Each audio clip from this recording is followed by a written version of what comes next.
Jai Hind students, welcome to online class of Shri Ram Public School. This is Pragati Pandey and today I'm going to start exercise 5.4. So students, in the previous video we have gone through all the three exercises of chapter 5, that is fraction, and today we are going to start this 5.4. Okay. So students, the first question of exercise 5.4 is fill in the blanks. Okay, so first of all we will see the fill-ups and learn what to do in these questions. Okay, so the first question of exercise 5.4 is fill in the blanks, and its first part is fraction 8 by 9. You can see the dash is there upon then after 5 by 9. So in this you have to put the sign of greater than or smaller than, whether the fraction is greater or smaller. So you know that the denominator, first of all we should remember the things which we have already discussed. While doing the comparison of fraction, the first thing we should remember is the denominator. If the denominator of the fraction is same or different, so there are two fractions here, this one and this one. You can see the denominator of the fractions is same, that is 9. So we can see that the denominator is same. I have told you then that when the denominator is same, then we will move to the numerator part. So the numerator, you can see that 8 and 5 is there, they are numerator. So which one is greater? The denominators are same. Now we will move to the numerators. The value of first fraction, that is 8 by 9, is greater than 5 by 9 because denominators are same whereas the numerators are different. The numerator of first fraction is greater, so we will put the greater than sign toward the fraction first one. Okay, now second question, the fraction is in simplest form if the, then after dash, of its numerator and denominator is dash.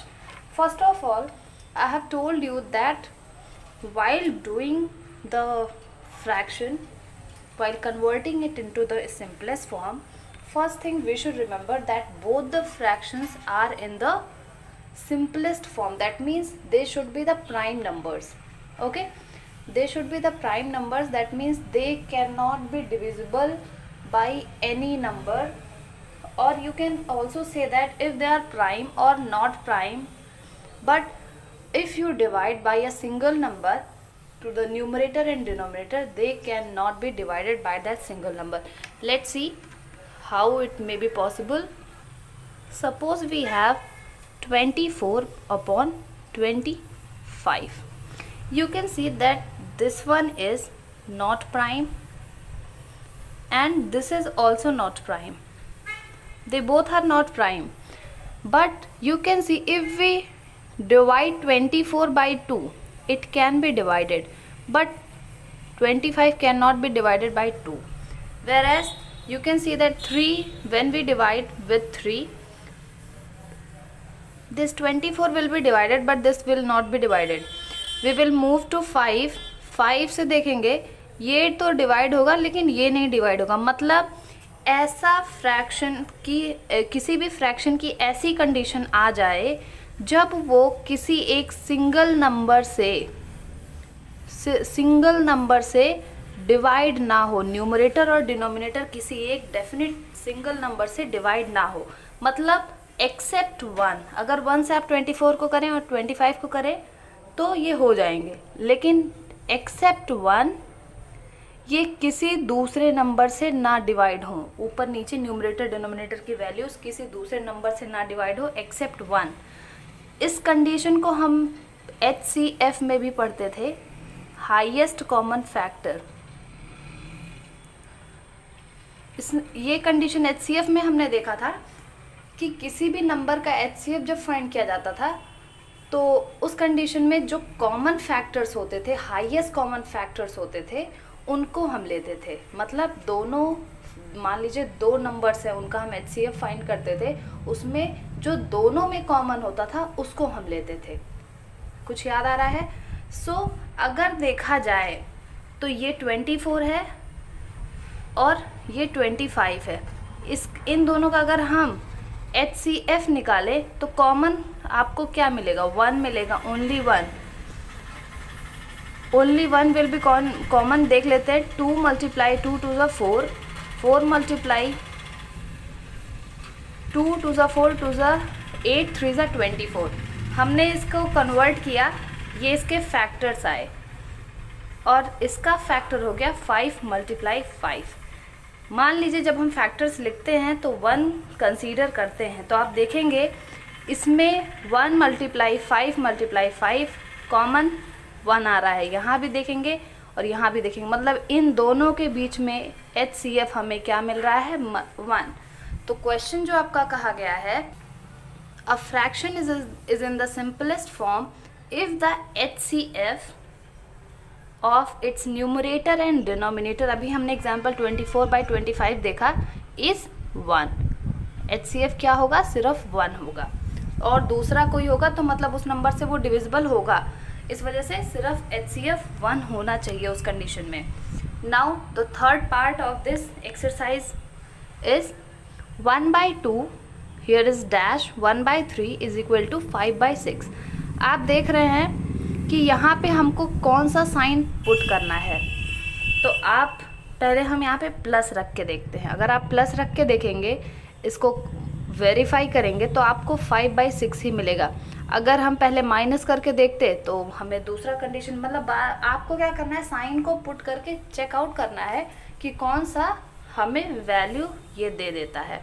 तो plus दे देगा, इसको आप verify करके evening time में मुझे send करेंगे। Now fourth part, 2 और more fraction having the same values are called. 2 fraction हैं जिनकी सेम वैल्यूज है, उसको मैंने पहले बताया इक्विवेलेंट फ्रैक्शन कहते हैं, equivalent fraction. Now fifth one, every mix fraction can be written as an, every mix fraction को कन्वर्ट करके इम्प्रॉपर फ्रैक्शन में कन्वर्ट किया जाता है। Okay, now sixth one, dash is equal to natural number plus proper fraction. Mixed fraction को अगर आप याद करेंगे तो उसमें एक होल नंबर होता था या नेचुरल नंबर होता था, मतलब एक फुल नंबर होता है और एक प्रॉपर फ्रैक्शन उसके साथ जुड़ा हुआ होता था। तो ऐसे जो फ्रैक्शन होते हैं वो होते हैं मिक्स्ड फ्रैक्शन टाइप के। ओके, नाउ क्वेश्चन नंबर 2 कह रहा है, choose true or false of the statement. You have to write the true false in front of these statements. First statement is 5/6 is greater than 3/4. 5/6 3/4 से बड़ा होगा या छोटा, इसको आप चेकआउट करेंगे, उसके बाद आप उसका आंसर देंगे। Assignment work, this is your assignment work. The least common denominator of unlike fractions is the HCF of the denominators. कह रहा है कि जो LCM होता है, लीस्ट कॉमन जो denominator, the least common denominator of unlike fractions है। मान लीजिए जैसे अभी तक हम देख रहे थे कि इक्विवेलेंट फ्रैक्शन थे, मतलब वो लाइक फ्रैक्शंस थे, उसी तरह अनइक्विवेलेंट फ्रैक्शंस हैं अगर, तो कह रहा है जो लीस्ट कॉमन डिनोमिनेटर है वही बाकी सारे डिनोमिनेटर्स का HCF होगा। No, this is false, this will be false and first statement will be true. You have to verify that. Third one is 13/7 is a proper fraction. गलत है, क्योंकि जो ऊपर का number numerator is greater than denominator की condition है तो improper fraction होते हैं। Okay, so that's why it is false. Now fourth one, fraction having the same values are called like fraction. कह रहा है कि ऐसे फ्रैक्शन जिनकी वैल्यू सेम हो उनको हम कहते हैं लाइक फ्रैक्शन। लाइक फ्रैक्शन ऐसे फ्रैक्शन होते हैं जिनका डिनोमिनेटर सेम होता है। तो कह रहा है fraction having the same value, मतलब सेम वैल्यू, ये नहीं बोला है कि डिनोमिनेटर का या न्यूमरेटर का, तो यानी ये गलत हो गया, ये फॉल्स स्टेटमेंट हो गया। Like fraction are those fraction whose denominators are equal. जैसे 3/7, 2/7, 5/7, 8/7, 9/7 सबका डिनोमिनेटर 7 ही है, तो ये लाइक फ्रैक्शन होंगे. Okay, now fifth part.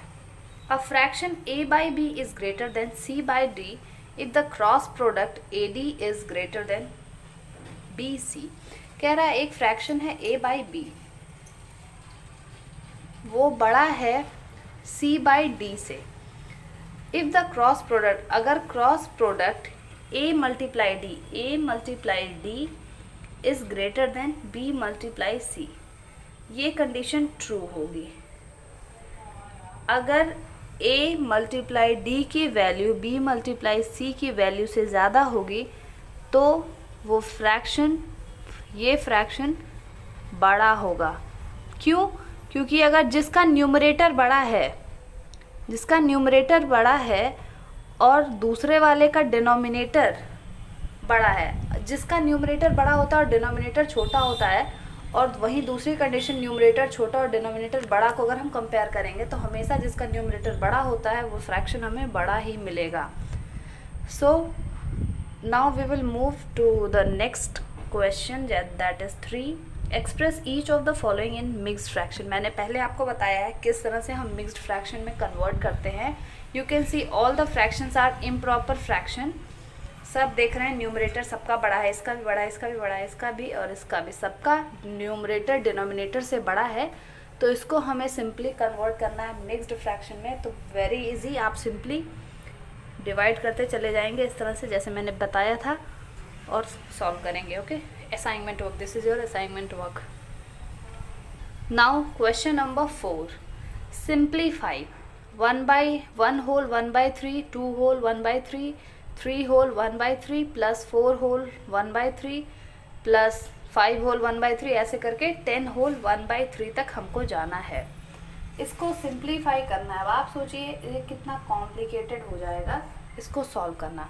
तो हम क्या करते हैं, इसको सॉल्व करने का सबसे ईजीएस्ट तरीका अभी मैं आपको बताती हूँ. So students, this is your question. 1 whole 1 by 3 plus 2 whole 1 by 3, 3 whole 1 by 3, 4 whole 1 by 3, 5 whole 1 by 3, और इस सबको हमको ऐड करना है. तो हम क्या करते हैं, जो ये पूरा होल नंबर है दैट इज़ नेचुरल नंबर के फॉर्म में है, इन सबको हम एक्सट्रैक्ट करके अलग लिख लेते हैं. तो आपका जो अलग करके होगा 1 + 2 + 3 + 4 + 5 + 6 + 7 + 8 + 9 + 10 होगा. इसको जब आप ऐड करेंगे तो 55 आएगा. ओके, और प्लस 1/3 10 टाइम्स आया है ना, 1 से लेकर के 10 तक है, तो 10 टाइम्स आया है 1/3. 10 टाइम्स आया है इसलिए हमने मल्टीप्लाई कर लिया. आप ऐसा भी कर सकते हैं इस तरह से 1/3 + 1/3 + 1/3, ऐसे 10 बार आप लिख सकते हैं. तो 1 सबका डिनोमिनेटर सेम है, 3 होगा, और ऊपर 10 बार 1 आएगा यानी 10 हो जाएगा. तो हमारा जो फ्रैक्शन हमें मिला 55 + 10/3. अगर 10/3 को आप कन्वर्ट करेंगे मिक्स्ड फ्रैक्शन में तो होगा 3 whole 1/3. देख लेंगे कैसे आएगा. 3 से 10 करेंगे, 3 टाइम्स में 9 1, तो 3, ये 3 होल हो गया, 1/3 आएगा. यानी 10/3 की जगह अगर हम लिख लेते हैं 55 + 3 whole 1/3, अगर हम ये लिख लेते हैं तो कोई दिक्कत. फिर ये हमारा एक पूरा होल नंबर है और ये भी हमारा एक पूरा होल नंबर है. तो 55 + 3 58 हो गया, और बगल में हमने 1/3 को एज इट इज़ लिख दिया, और यही हमारा आंसर हो गया. मान लीजिए अगर कंडीशन ऐसी होती, यहाँ 1/3, यहाँ पे 2/3, यहाँ पे 3/3, यहाँ पे 4/3 होता, तो आपको सिंपली ऐसे लिखना पड़ता 1/3 + 2/3 + 3/3 + 4/3 + 5/3, और फिर आप क्या करते, 3 सबका डिनोमिनेटर 3 कॉमन है, 1 + 2 + 3 + 4 + 5 + 6, ऐसे आप लिखते चले जाते और उसको ऐड कर देते. Okay, so very easy question. So students, we have completed question number 4. Now question number 5 देखेंगे. सेम क्वेश्चन है, डिनोमिनेटर यहाँ भी 7 है, यहाँ भी 7 है, यहाँ भी 7, यहाँ 7, यहाँ 7 और यहाँ भी 7.